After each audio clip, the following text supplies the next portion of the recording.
Madhabpur উপজেলাধীন ছাতিয়া union শিমুলঘরবাসী সবাই কেমন আছেন? আমি আপনাদের তাহির হুজুর বলছি। আমি কি আজকে নতুন এসেছি? আমি কি নতুন ওয়াজ করি? ছাতিয়ান অনেকবার আসছি না? কোনো অসুবিধা হয়েছে? শিমুলঘর অনেক আসছি না? অসুবিধা হয়েছে? এটা রাজনীতি না, যেখানে ইঞ্জিনিয়ারিং চলে। এটা ওয়াজ মাহফিল, পরিষ্কার কথা বলি, কোনো ইঞ্জিনিয়ারিং চলবে না। কে বা কারা ভুয়া পোস্টার করলো, যাচাই বাছাই না করে 144 জারি করা হয়েছে। প্রশাসন ঐতিহাসিক ব্যর্থতা এবং দুর্বলতার পরিচয় দিয়েছে।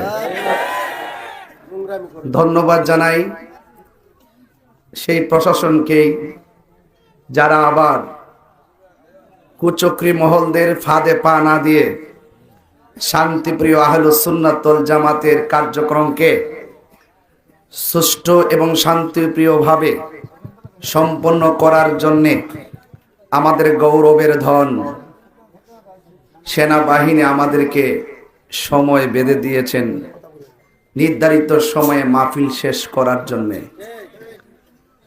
তাইলে আমরা কিন্তু সবাই কিন্তু মাহফিলে এসে আজকে আমরা প্রমাণ করতে সক্ষম হয়েছি যে আমরা শান্তিপ্রিয়।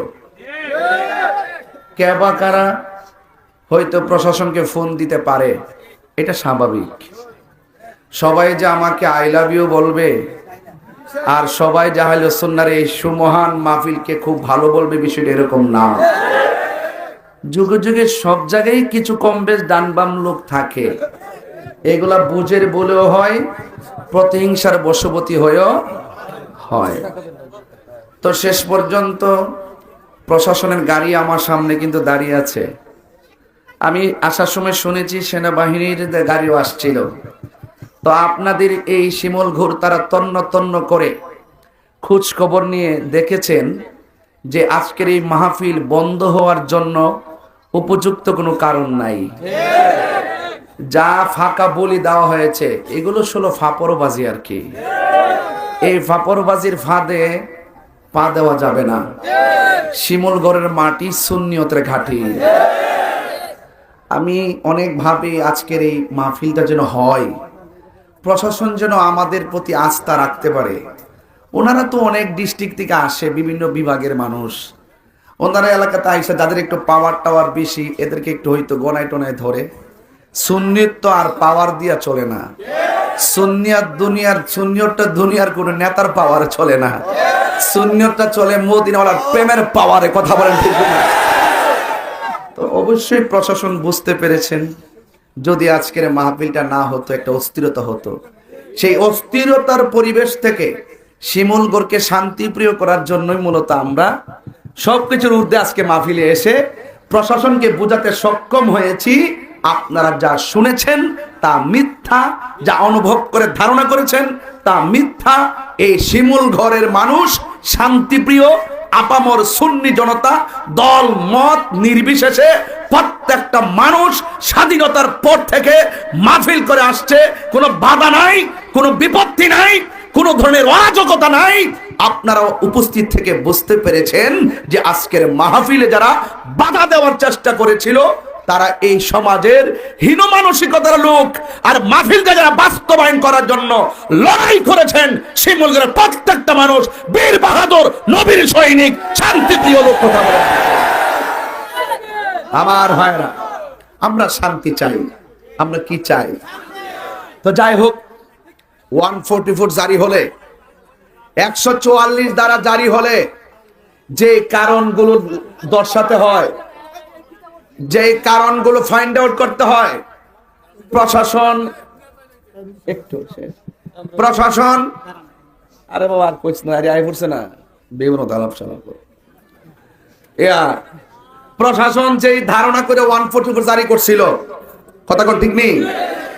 এখন সেই ধারণাটা কি সত্য না মিথ্যা? তাইলে 144 জারি করতে গেলে প্রশাসনকে আরো চুল ছেঁড়া বিশ্লেষণ করতে হবে, ঠিক না? একটা 144 চূড়ান্তপূর্ণ জায়গা, আমি শান্তির লোকের কথা বলছি। 144 হলো একটা চূড়ান্ত জায়গা, যেটার পর আর কিছু না। যদি এইরকম হুট করে একজনের কথা শুনে 144 জারি করে হাজার হাজার মানুষের আবেগকে বিনষ্ট করেন, তাহলে আইনের প্রতি মানুষের অশ্রদ্ধা তৈরি হবে। বুঝতে পেরেছেন? আজকে যদি মাহফিলটা না হতো, আইনের প্রতি আরো অশ্রদ্ধা তৈরি হতো। যাক, শেষ পর্যন্ত সেনাবাহিনী এসে আমাদেরকে সময় বেঁধে দিয়েছেন যে আপনারা কথা বলে, এতটুকু সময় কথা বলেন। তো যেহেতু আসরের নামাজটা ছিল আমাদের, এই আসরের নামাজের কারণে সেনাবাহিনীর বেঁধে দেওয়ার সময়টা আমাদের বিনষ্ট হওয়ায় আমরা এখন সময়টা চালিয়ে যাচ্ছি। বলুন, আমরা অশান্তি চাই না শান্তি চাই? ইসলাম কি মারামারি ধর্ম, কাটাকাটির ধর্ম, রক্তাক্তের ধর্ম? না, ইসলাম হলো শান্তির ধর্ম। ইসলাম কি ধর্ম? শান্তির ধর্ম। আপনারা দেখেছেন, আমি আপনাদেরকে নিয়ে বিগত কয়েকদিন আগে একটা ড্রাইভ দিয়েছি।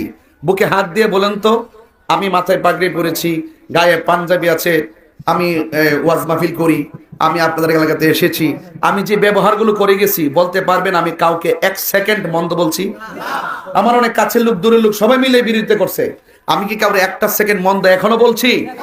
এখনো পর্যন্ত আমি বলি নাই। কিন্তু মাহফিল যখন করতে আসছি, এই মাহফিলগুলো যদি কোনো ধরনের বাধা বিপত্তি হয়, এতে আমাদের যে স্বাধীনতা, সেই স্বাধীনতা ক্ষুণ্ণ হবে। আমি চাই না যে দল মত নির্বিশেষে যে কমিটমেন্ট নিয়ে রাষ্ট্র এগিয়ে যাচ্ছে, আমি চাই না সেই জায়গাটাতে বৈষম্য সৃষ্টি হোক। আমি চাই আপনার মাহফিল আপনি করবেন, আমার মাহফিল আমি করব। আর সুন্নিয়তের মাহফিল, আপনি এটা মাধবপুর না, এই সোনারঘাট না, নাসিরনগর না, এটা সুন্নিয়তের ঘাঁটি। এইটা এই আবেগের মধ্যে আঘাত করলে সবাই কষ্ট পাবে। এই জন্য এই যে যুবক পোলাপান গুলো এই জর্তুভানের মধ্যে যে আসছে, ওরা প্রেম নিয়ে আসছে। আমরা নবীরে ভালোবাসি। কেমন ভালোবাসি দেখতে চান? দেখবেন কি ভালোবাসি দেখবেন। আমরা হইলাম আশিকের রাসূল। আমার ভাই মুস্তাক ওয়াইসি ভাই প্রথমেই কইছে, আমরা কোনো পাওয়ারে আসি নাই, আমরা মদিনাওয়ালার ইশারায় এসেছি। ভালো কাজের প্রতি আমার দয়াল নবীর সমর্থন আছে না নাই? ভালো কাজের প্রতি আমার আল্লাহ পাকের সমর্থন আছে না নাই? আমরা আল্লাহ এবং রাসূলুল্লাহকে সন্তুষ্টি করতে যেহেতু কথা বলি, তাহলে মনে রেখো আমরা আল্লাহ এবং রাসূলুল্লাহর জন্য জীবনটা দিতে প্রস্তুত আছি। এই জন্য শিমুলগড়ের মানুষ মূলত শান্তিপ্রিয়। আজ আপনারা প্রমাণ দিয়েছেন, আপনারা আমাদের গর্বের অ্যাসেট। আপনার রাত্র থেকে ধরে এই পর্যন্ত আমি তো আর এত কিছু অবগত না ভালো করে, তারপরও আপনারা যে মাহফিলের প্রতি যে প্রেমটা নিবেদন করেছেন, তার মানে বোঝা গেল শিমুলগড়ের মানুষ রিয়েলি শান্তিপ্রিয়। যারা এই মাহফিলটাকে বিনষ্ট করার জন্য চেষ্টা করেছে, তারা বহিরাগত। কোন তদবিরে সুন্নি মাহফিল বন্ধ হবে না। কি হবে না? কোন তদবিরে কোন ধরনের ইঞ্জিনিয়ারিং এ সুন্নিয়তের মাহফিল বন্ধ করা যাবে না। এটা মাধবপুর প্রশাসন যারা আসবেন, আমাদের সুন্নিয়তের মুখপত্র কারা কারা, এদের সাথে পরিচয় হবেন, ফোন দিয়ে খবর নেবেন। রাজনীতি যদি বুঝতে চান, রাজনীতি যারা করে এদের সাথে যোগাযোগ করবেন। আর সুন্নিয়তের মানুষ যারা আছে শান্তিপ্রিয়, আপনারা আইসা আমাদের খোঁজ খবর নিবেন, এলাকার পীর মাশায়েখদের খোঁজ খবর নিয়ে দেখবেন এই দেশের মানুষ কতটুকু শান্তিপ্রিয়। তাইলে না আপনারা বুঝতেন আপন কে আর পর কে। আজকে কিছু কিছু লোকের কথাতে আপনারা বিপদে পড়তেছিলেন, পুরা বাংলাদেশের মানুষ তাকিয়ে ছিল এই মাধবপুরের প্রশাসন করতেছে কি। এই যে আপনারা যে প্রশাসনকে নিয়ে আমরা এত প্রশাসন বান্ধবের কথা বলি, আমরা যে প্রশাসনের সাথে এত সম্পর্ক রাখি, আপনারাই আজকে প্রশ্নবিদ্ধ হতেন। আপনাদের ইজ্জত রক্ষা করার জন্য শুধু আমরা এসেছি। কথা কি ঠিক আছে কিনা? আজকে আমাদের সুন্নিদের মাহফিলটা বাস্তবের মাধ্যমে মাধবপুর প্রশাসনের ইজ্জত রক্ষা হয়েছে। আমি আশা করব আগামীতে কোনো ধরনের চুনুপুটি যারা আছে, তাদের কথাই মূল্যায়ন করবেন না। একটু বোয়াল টোয়াল রুই কাতলা কারা কারা আছে, একটু খেয়াল করে কথাবার্তা কইেন। কথা কি ঠিক আছে কিনা বলেন? আল্লাহ আমাদের সকলকে বোঝার তৌফিক দান করুক, আমিন গণ। আজকে কয়েকটা দিন খুব ইচ্ছা আছে রে বাবারে, পুরা 2 ঘন্টা ওয়াজ করলাম আজকে। যে একটা নিয়ত করছিলাম যে 2 ঘন্টা আয়া জোহরের পর একটা ফাল্লা তুললাম হইলে আসর পর্যন্ত, তবে আজকে সারাটা লাগাইতে গেছি আর কি। এটা আশা করি আজকে উঠতে যাবো গা, কালকা ফল টল ধরবো, এরপরে ইনশাল্লাহ আবার আয়া শিমুল করে খামনে ফিসাবরা সবারে লয়। রাজি আসেননি সবাই ইনশাল্লাহ? আল্লাহ যেন কবুল করে, আমিন খান। সবাই ভালো থাকেন। এই ভাগলা রাখ, সবাই আমার জন্য দোয়া করেন। আর আপনারা শিমুলগড়বাসীকে আমার কলিজার ভিতর থেকে একবার ওপেন আপনাদেরকে ধন্যবাদ জানিয়ে রাসূলুল্লাহকে কিয়াম করে আমরা একটু প্রেম নিবেদন করতে চাই।